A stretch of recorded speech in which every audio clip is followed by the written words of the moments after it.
I'm Stephen Foskett, and this is Cloud Field Day coming to you from beautiful Sunnyvale, California. We are here at the offices of Druva, and we've invited in a panel of independent writers, bloggers, speakers, podcasters to interact and discuss during a presentation of Druva's technology. If you'd like to learn more about this, you can go to techfieldday.com and learn how to become a presenter or a delegate yourself. You can find more videos like this at youtube.com/techfieldday. So let me introduce myself. I'm Ramanan Balakrishnan, Director of Product Management. I head product management for this product, Phoenix. Phoenix is a relatively newer product than InSync for the company, but a big promise for us. So we're seeing a huge amount of traction among enterprise server data, and we feel we are at the right place at the right time. And this is the time when companies are also warming up to putting the server data, massive amounts of data to cloud. And we have the technology to be able to do that. All right, so server backup is a very favorite topic, right? Backup in general is favorite for most people because we always struggle with efficient ways to do it. In an enterprise, it gets a lot more complicated, right? So it's got so many moving parts in the traditional sense, right? You talk about disk-based, and then you have an off-siting strategy. Tape has been a very prevalent media, still prevalent. And now you're thinking about moving data, copying data, having multiple copies. There are even studies, and this, in fact, data came from Gartner, right? So they're saying almost on an average, like there are 11 copies of the same data in the enterprise in different forms. So huge amount of, and a lot of friction, error prone, right? Almost half the enterprises or half the instances, the enterprises have encountered errors in recovering data. So a big complicated problem. And that's what we're here to solve for. So what Phoenix does, right? The fundamental story for us is multifold, but the big thing that truly appeals to all our customers is we unify server data protection all in the cloud, right?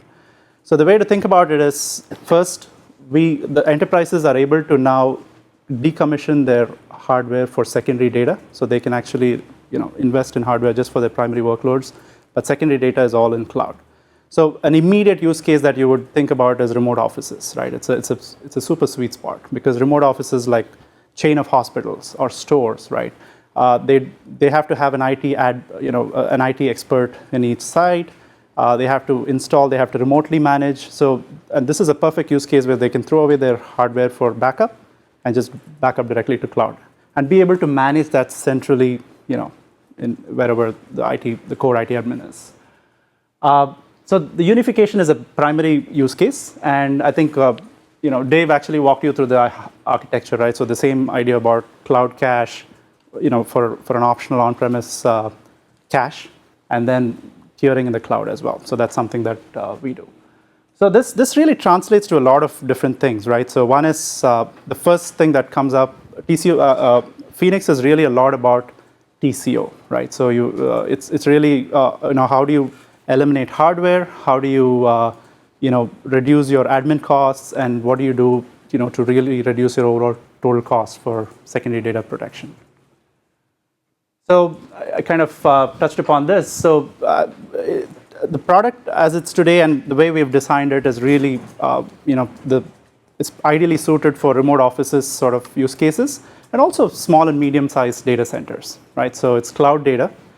So there's some amount of work to get the data up to the cloud, but we're able to address some pretty significant part of the market as long as we're able to cater to these markets at this point. And the more and more as we improve, we're able to slowly scale to larger data centers and footprints. Okay. So just quickly touching upon the applications that we support today, but this is rapidly evolving. Just a quick snapshot. From a virtualization standpoint, VMware is obviously the market leader, so we support VMware. We have an excellent support and some very compelling features around VMware backup. File servers, Windows and Linux, and of course SQL servers. So there are very few other applications that are outside this, outside these choices. So I think and as I said, we're rapidly evolving Do you integrate with any other backup products? So today, a lot of companies already have an agent that's doing those backups. So now they have to have another agent? So it's a thing that I discuss with my CEO almost every day, right? So it's a choice between providing that end-to-end experience, and the whole premise. The software is also designed. You're going to see the demo is just easy to use, click and thing. So as of now, it's more we've taken the approach of an end-to-end experience. So we provide the agents, and we provide all the configuration. It's an end-to-end solution at this point, but something definitely that we are brainstorming. So if I want to back up a Windows server that's running as a Hyper-V virtual machine, do I have to install the agent into the guest? That's correct. Okay. For today. But definitely Hyper-V is something we're looking at for the future. Yeah, great. But VMware, you're using a proxy using the VMware Absolutely. backup So APIs, all of that. Exactly. So we take a VM level backup for VMware. Yeah. Okay. All right. I already got the signal. So let me quickly jump through the key technologies, and I think this is something we've already covered in the previous presentations, right? So one is, again, we take a lot of pride in our core technology, which is deduplication. Again, a big selling point for us in terms of data savings. So this translates to data savings in the cloud, and in case of Phoenix, since customers pay for storage, directly translates to savings. Second is bandwidth savings, right, for remote sites where bandwidth constrained. And third is backups are much faster, so it's a performant backup. So many different benefits for that one data efficiency. We leverage Amazon's, today it's based in Amazon, and we leverage S3 three-way replication, as Dave pointed out. Auto archiving, we talked about it, where we're able to do this same kind of tiering that people are used to around disk and tape, all in the cloud. So that way. And are you aware of what's being moved to, say, Glacier? So now I know that I've got to wait 4 hours for restore to happen. Yes, so we can show you that in the demo, and the snapshots are clearly labeled what's warm and what's cold. One more question. So I've done Avamar for way too long since it came out. And we would hit problems with Avamar on systems with a lot of files, right? It would go through, do its source-side dedupe, and choke. What testing and scaling have you done for that? Especially go back to, say, a Windows file server a minute ago. What are you guys seeing or doing to prevent that, say, the Avamar teams did not do? I mean, we're making improvements, right? So I don't think, I wouldn't claim we're perfect, but we've made a lot of optimizations around scanning, many millions or billions of files. And also, as you said, like there are file system limitations around scanning, like really tiny files. All that. So we made some optimizations. In terms of testing, yes, we've tested it on several hundred gigabytes, terabytes sort of scales. But again, it's constantly improving as we move. Okay. So the one thing that we again take pride, and I'll probably repeat it, is we are probably one of the only solutions in the market that's almost infinitely scalable, right? So a lot of the traditional storage vendors have a cloud play, right? But it's an extension of their, the appliance that they have, and just sort of extend it as a cloud extender. Whereas we've actually built a file system in the cloud, and it just scales pretty seamlessly. So, we can throw in, as I said, like multiple hundreds of terabytes or petabytes of data, and still we're able to pretty seamlessly scale. So that's a pretty unique thing for us. And the security story that Dave pointed out, it's built on the same core technology. So one of the things that that kind of makes us, more favorable is, again, for organizations that have a need for long-term retention, right? So the longer you retain, the more dedupe benefit you get. And cloud is really the more viable way to do it, right? I had a customer who said, my legal team came and said, I need to back up every single day, the VMs, and I need to retain it forever. So he was asking me, even after I die, it's going to be retained for the next 100 years. And he said, I couldn't do it with my on-prem infrastructure, like Veeam and disk. And he said, you guys are the only way to do it. So, and this just truly the benefit of cloud and elasticity. And you don't have to really invest ahead, right? Or, when you upgrade, you have to move data, so none of that headache. So Cloud Cache, I think we've talked a lot about it, so I'm probably going to skip. It's the same technology, really benefits sites that are bandwidth constrained. So that way you can it's a parking space, and you can upload the data, trickle the data when you have more available bandwidth. And the smart thing about it is it's a dumb cache. So even if your cloud cache server goes down, you can always revert back to the cloud. So DR in the cloud. So this is something unique to Phoenix, and let me talk about that, right? So the way we do it is, this is the whole theme around doing more with backup data, right? So now we have a backup repo, or a time-indexed, or an indexed backup repository that's unique, one single copy. The first thing you think about is what can I do with it, right?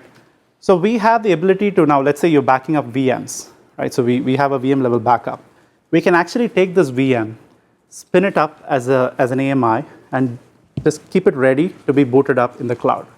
So pretty much any enterprise can, at a very, very reasonable cost, just enable DR for the machines that they're backing up, and just keep it in their account ready to be booted up when their primary goes down.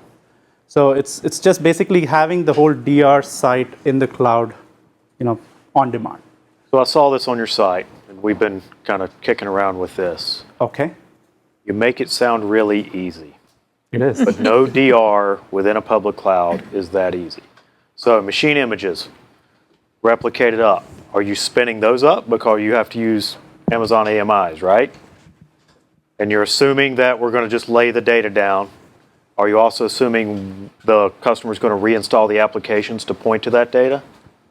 So today we support DR for VMware, right? So Okay. it's a VM level backup. Yeah. So right. So it's pretty much your machine OS applications are all already snapshotted. Okay. And it's quiet, so it's pretty application consistent.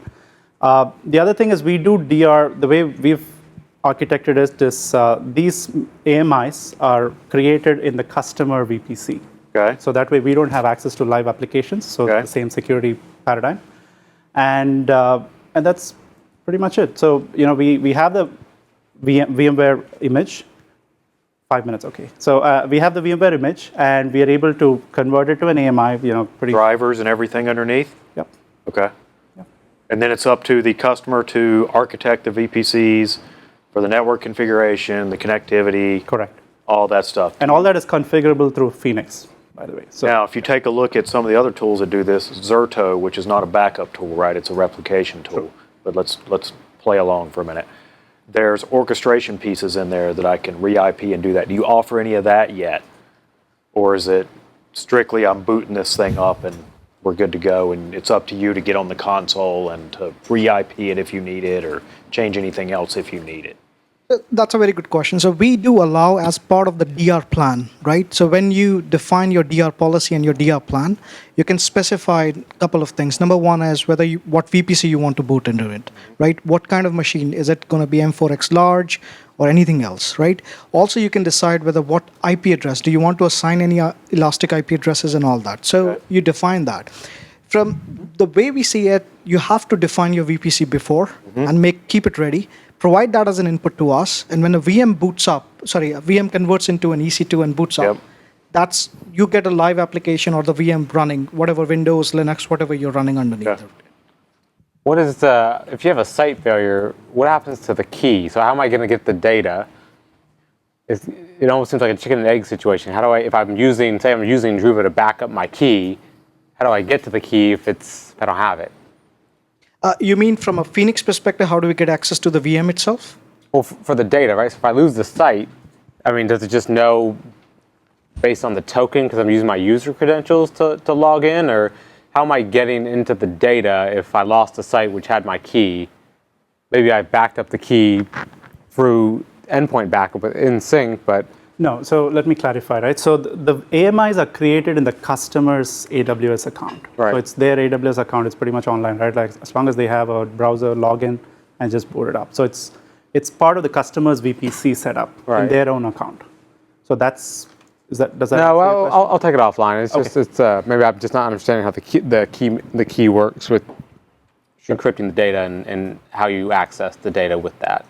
So in terms of the AMI conversion, the VMware to AMI, basically our orchestration of creating that image, we have a proxy that actually sits in the customer environment, and that's how, and it's a trusted relationship that we set up with Druva and their account, and that's how the orchestration happens. But after it's in, you have a choice to be able to log into Phoenix using Phoenix credentials and do a failover, or you could also go into your AWS account and do it. Okay. So this is, I think if I mention this again, you guys are probably going to get up and leave. But again, this is a very, very fantastic story around dedupe, right? And in the case of server backup, as you know, there's this whole idea of weekly fulls and monthly fulls that people are used to. And since we have a dedupe engine in the cloud, we can pretty much get away first with ever incrementals. So that by itself is a huge level of savings. Then we can dedupe across, remove duplicate blocks, and dedupe across sites within a region. So gives a very, very fantastic dedupe story. So the other unique thing about Phoenix from an offering standpoint or pricing standpoint, right? So, and this is something that I think is taking off really, really well. Some customers really love it, where we charge the customer based on the amount of storage, post-dedupe, post-compressed storage that they store in the cloud in Phoenix. And it's pure consumption. So what I mean by that is they don't have to reserve an amount of capacity or anything like that. It's just literally they're charged on just the amount of data that they store. So literally perfect capacity utilization, right? So unlike your hardware, you don't have to over-provision. It's just they pay for what they use. So full transparency. Just wondering if you have any special, like video is kind of a different beast, and I'm wondering if you do anything special for video. Not really. Interested in that. Not really, actually. I mean, the files are what they are, right? So in fact, videos are, as you said, pretty special, and they're not very friendly to the dedupe kind of technologies. I thought he said Hooli. But too. Yeah.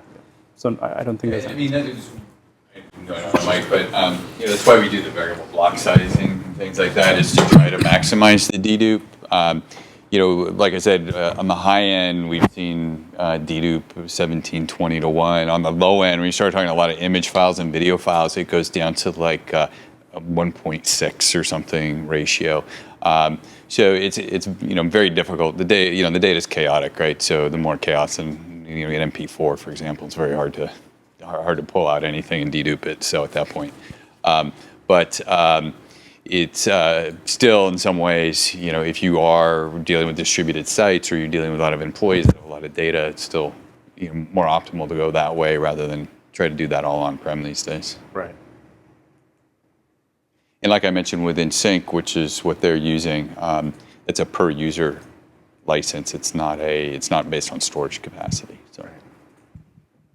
Okay, now I'm mic'd up. So I'm going to spend only 5 minutes, but I'm going to show you the quick items in Phoenix.